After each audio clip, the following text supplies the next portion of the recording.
my first time doing one of these in a while. I've been jam-packed with a lot of stuff. But I was reminded today by a good friend of mine that I was doing these. And I only got through 2. I wrote all 7 out. But I wanted to get back into these because I like talking about this. Something that I feel like has been very applicable in my life. And obviously you can't just write something down and not act on it or think critically about it. It's kind of like it talks about in James, be a doer, not just a hearer. In my case, don't just be a writer, be an actor. Come on.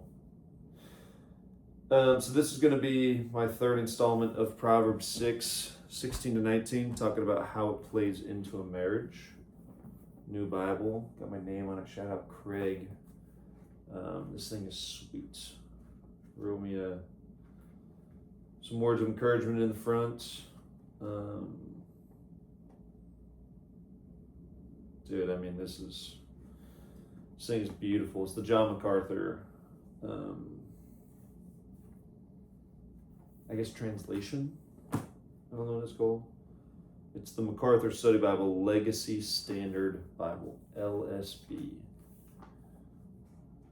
So I've opened it once or twice. I've got 15 Bibles laying around, but we'll use this one today. We're going to go through Proverbs 6, 16 to 19, if I can ever get there.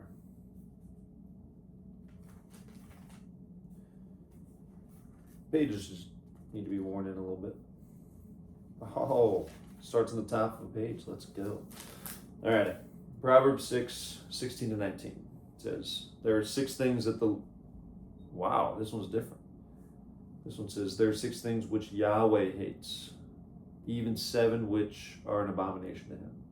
Haughty eyes, a lying tongue, hands that shed innocent blood, a heart that devises wicked thoughts, feet that make hasten to run to evil, a false witness who breathes out lies, and one who spreads strife among brothers. So the ESV says there's 6 things that the Lord hates, 7 that are an abomination to him. Then it goes through the 7. Slightly different translation. We went through haughty eyes, we went through a lying tongue. Today is hands that shed innocent blood. And this is my first time reading this in a little bit, so this is kind of my review as I'm kind of going through this. Hands that shed innocent blood. What does that mean in a marriage?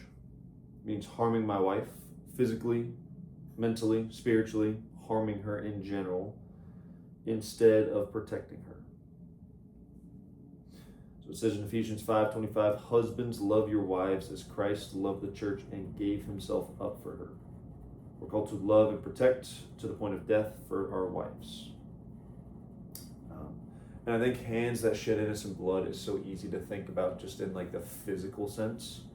But you can cause blood to be shed mentally, emotionally, especially like women are naturally more emotional creatures. And so that's where you can kind of hurt them a lot. Like, obviously, if I hit my wife, and we're going to get into this, like, yeah, that's shedding blood. Like, I think that's pretty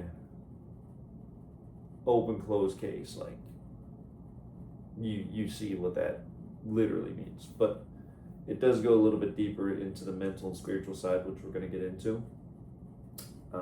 But my job as the head of the house is to protect my wife's emotions and body from others and my own sinful desires. So I'm not just going to hurt my wife just because it's like, it's Tuesday, I'm bored, I'm going to do something to hurt my wife. Like, that comes from my sinful desires that could lead to hurting my wife unintentionally. Like, I would say, and this is kind of a generalization, as a Christian man, when I find my wife, there's going to be no desires just to hurt her. That's not going to be just a thought in my mind. But I'm going to have sinful desires for other things. Like, for example, just off the top of my head, a sinful desire to prioritize things over her when if her love language is quality time and I'm not giving her the quality time that she thought she was getting promised through marriage, she thought was clear that it was a priority for her and something that we've talked about, whether it's something that we have previously mentioned, but then all of a sudden it's like, but the guys are playing golf. It's like, dang, well, we were supposed to get brunch. Whatever. Like, I gotta hang out with my buddies. Cool, one time, that's fine. Consistently happening can really like damage a wife's trust, can hurt her emotionally because she doesn't feel like she's the priority in my life. And so that's kind of just a off the top of my head example of a way to emotionally hurt a wife. Gonna go through the list that I wrote down. Can be seen in, my goodness, my handwriting is so bad. Can be seen in mental gaslight, or intentional, there we go, not mental, intentional gaslighting, whether in arguments or not. When relationships keep a total/point sheet on who is ahead in being mean or like the aggressor to the other, or kind of like keeping score in a relationship. I think it's something that naturally people do. I know I've done it in my previous relationships, and it's one of those things where it's like it feels good to be ahead in the points, but that's really divisive in a relationship. It talks so much about the unity of the body and the word, unity of the church, unity of like it talks about, I gotta be better about remembering these verses. Talking about how, I think it's 1 Corinthians. I'm gonna be just throwing a dart at a map and hoping I land on Tokyo.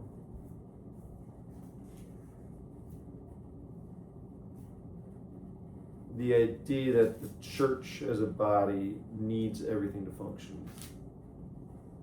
Yes. 1 Corinthians 12 talks about concerning spiritual gifts. And so there's a variety of gifts. This is in verse 4. But the same Spirit. And there are a variety of ministries and the same Lord. And there are varieties of workings, but the same God who works everything in everyone. But to each one is given the manifestation of the Spirit for what is profitable. For to one is given the word of wisdom through the Spirit, and to another the word of knowledge according to the same Spirit. And it goes on, talking about tongues. For even as the body is one, and yet has many members, and all the members of the body, though there are many, are one body, so also is Christ. This is verse 12. Verse 13 says, for also by one Spirit we were all baptized into one body, whether Jews or Greeks, whether slaves or free, we were all made to drink of one Spirit.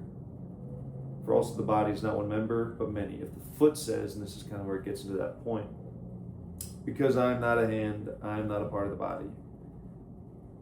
It is not for this reason any the less a part of the body. And if the ear says, because I am not an eye, I am not part of the body, it is not for this reason any the less a part of the body.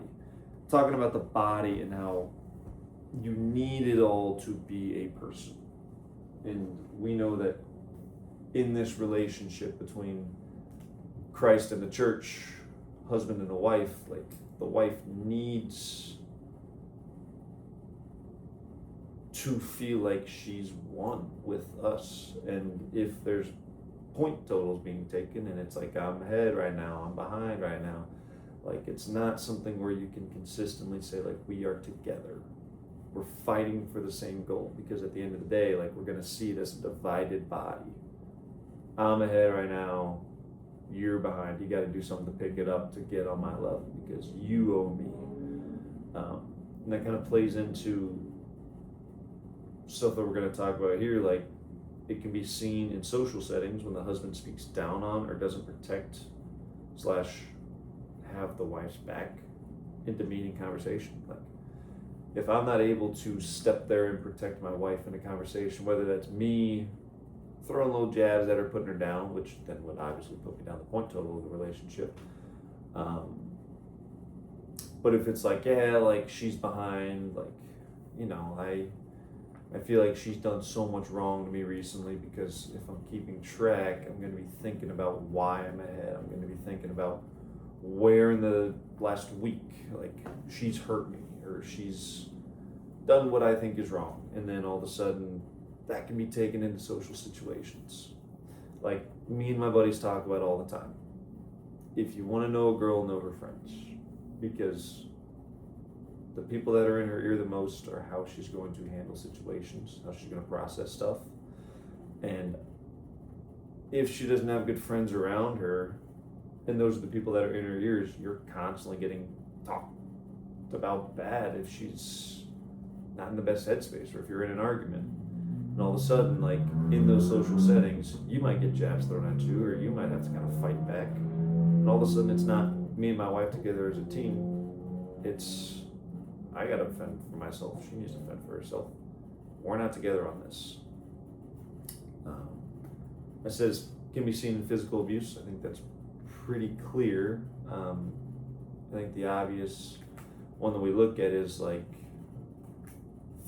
punching, like choking, like hitting. Like, that's, I hate that. I just want to say, like, that's obvious. Clearly it's not, because people still do it. It's terrible. But I think that's pretty easy to see the correlation between hitting someone and hands shedding innocent blood. It can be seen in sexual advances when it's not reciprocated. That's where it talks about in 1 Corinthians again, the idea of fasting, but not too fast. I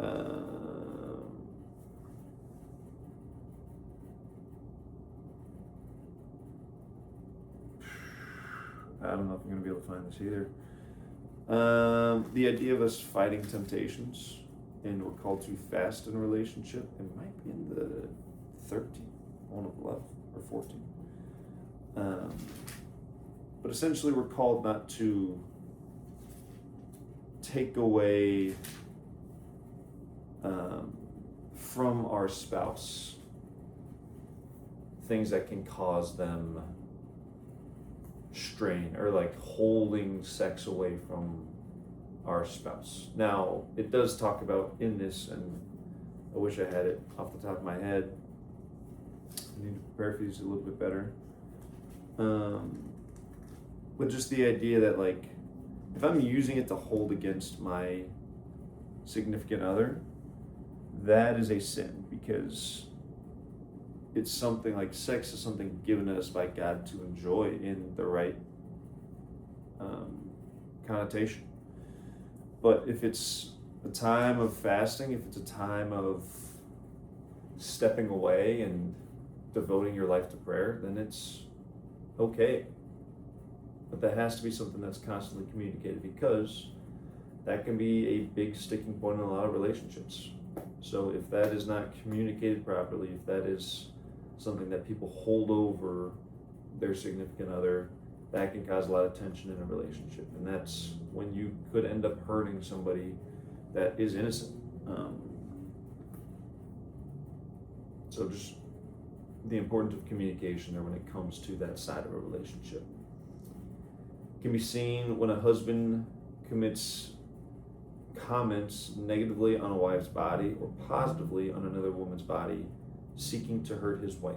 Now, obviously, after having kids, women's bodies just change. And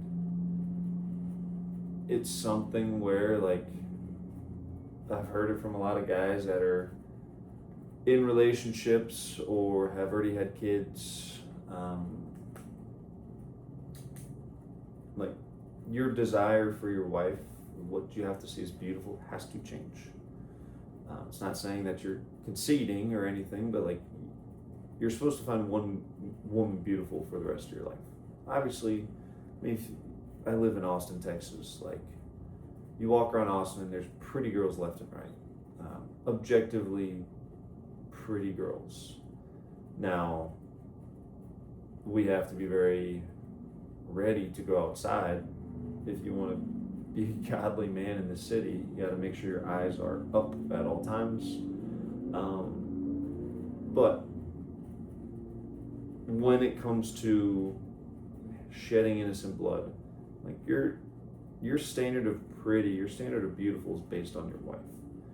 And so if she gains a little bit of weight, like it's okay to see it and be like, dang, like for the health of you, like to be a healthy mom that can, I'm not worried about you like getting hurt because you're, not working out, your body's kind of decaying naturally when you don't work out. Like, hey, we need to like, let's go to the gym together. Let's, in a loving way say like, hey, like let's work out together.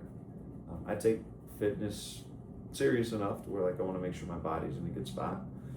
And so like that'd be an easy thing to see quick because I care about my own body. And so this was a big one for me, is finding a way to lovingly, not negatively, comment on a wife's body and making sure it's for the right reasons. Like if it's just because it's like, I don't think you're as attractive anymore. Dude, shut up. Your standard of beautiful is your wife. And it's not just because of looks, it's because of who she is as a person. That is beautiful to you. Now, if it's for health reasons, if it's for, like, she just isn't taking care of her body and you can tell that it's hurting her mentally because, and I could go on a whole tangent of this, movement is medicine. So if you're not moving your body, that's when people mentally just check out or mentally just are not in the right spot. So movement is medicine, I understand that. Also commenting on another woman's body, don't be an idiot. I think I saw that in my family a lot growing up, and we would be watching movies and my dad would comment on a actress or something. And it was never in a harmful way. He'd just say like, dang, that girl's really pretty. And I could tell it kind of hurt my mom. And I think that was something that I don't think he took a lot of stock in, but me as a kid seeing that growing up, I was always confused by that situation. Because I knew like, oh, my mom's beautiful. Like, what are you talking about? Why are you talking about that lady? So even just shaping the minds of the kids, like David and Solomon. Like it's an interesting conversation for a dad and a son to have when you have 700 concubines and billions of dollars. That's tough.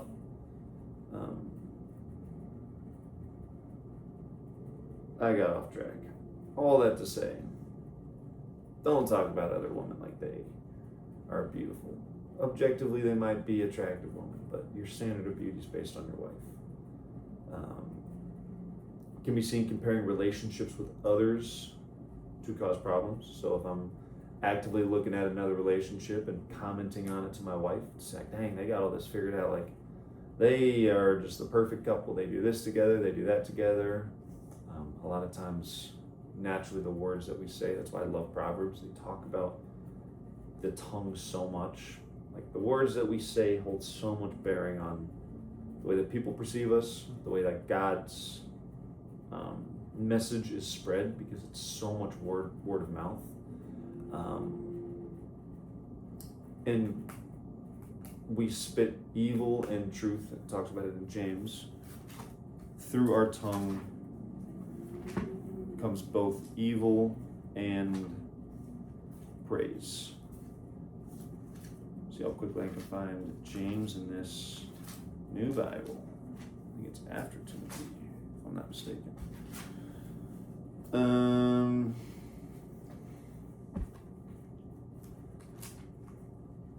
I guess is it after Hebrews?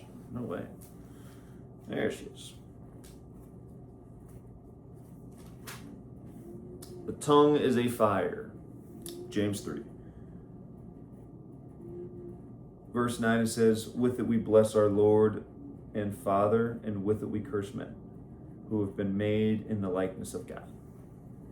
It talks about the tongue being a fire. Let's see. Behold, how great a forest is set aflame by such a small fire. And the tongue is a fire, the very world of unrighteousness. The tongue is set among our members as that which defiles the entire body and sets on fire the course of our existence and is set on fire by hell. That's verse 5 and 6. the seriousness of the tongue, what we say, how it affects others. That's where the mental and spiritual hurt can come in this situation. We have to be wise with the way that we speak, especially about others and others' relationships. Can be seen being passive around others, not sticking up for or protecting my wife. Having the tough conversation. We talked about it last time with the lying tongue. Being able to have the honest conversation when it needs to be had. Sticking up for her. My job is to protect her. That is my job. If it comes to a fist fight, if it comes to a loss in a friendship, it has to be worth it. Because my wife is my number one priority here on earth. She is my main ministry outside of my kids. That is my ministry. That is my team. That is my group. That is who I am called to protect on this earth. So how do I apply this as a single man? Be firm in seeking to protect those around me if tensions arise. Don't let personal jealousy or envy make me lash out or demean others. Be a source of peace around others. Be a peacemaker. Be a peacemaker instead of a guy that is quick to want to shed innocent blood, whether that's, again, fighting somebody obviously is the easy thing to pull out of this, which we are directly called not to do. Mentally, spiritually, emotionally as well. Not being somebody that uses their mouth, their words, their topics of conversation, whatever you may have it, to demean others, to hurt others, to cause disagreements, to hurt relationships of others, to put people down. Don't let that personal jealousy or envy that I might have of others be a reason that I want to lash out on them. That's how I need to apply this as a single man. Hoping that as I continue to have conversations with believers that are girls in the church, girls in other churches, whatever it may be, however I find my wife, that I can be already equipped with this knowledge. Never going to be perfect, but just have the understanding and desire to lead in a way that is not there to shed innocent blood. And that comes from, again, I talked about this the last 2 times, like as a single guy, I gotta practice this now. Gotta get locked in on this now. Making sure that it's not something that I assume when I get on a knee, I just figure all this out, because that is not how life works. Again, we'll step in the batter's box and then learn how to hit a curveball. You got to learn how to hit it beforehand. So when you see it, you go. And just hope it's not a fastball or a cutter. Done that a few times. Anyways, that is Hands That Shed Innocent Blood. Going to keep rolling through this series. Going to try to put out 1 a week. But yeah, continue to seek out the Lord with everything that you do. And continue to find opportunities and convictions that you're given. And understand, my buddy David said this today, and it was a great reminder. Every situation is an opportunity, but not every opportunity needs to be taken. So if I see an opportunity, that does not mean that it has to be taken. Whether that's a relationship, whether that's an opportunity to have a conversation. It might not be the time for a conversation. But seeking out convictions, being open to conversations, continue to learn how to spread the gospel in this broken world. Come on.